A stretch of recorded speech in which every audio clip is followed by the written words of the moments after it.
In this unit, we're going to talk about geometric optics, which is sometimes called ray optics. And it's called ray optics because we consider the light to only move in straight lines, like a ray that starts at a point and moves in one direction. Now, that point that it starts from is the thing that we see. And we can only see light if it enters our eye.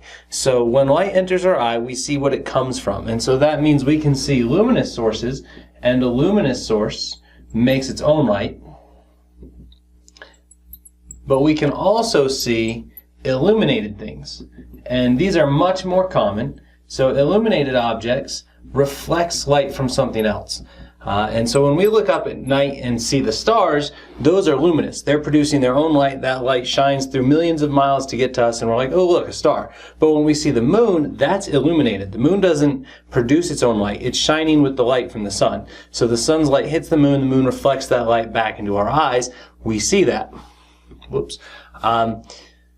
Most of what we look at is illuminated. You know, luminous sources, sun, stars, I repeat myself, light bulbs, fire, those are luminous objects. But when you're looking at your paper, that's illuminated. Light is hitting that paper and reflecting into your eyeball. And we see different colors based on the different wavelengths of light, although we're not going to look at that in this unit.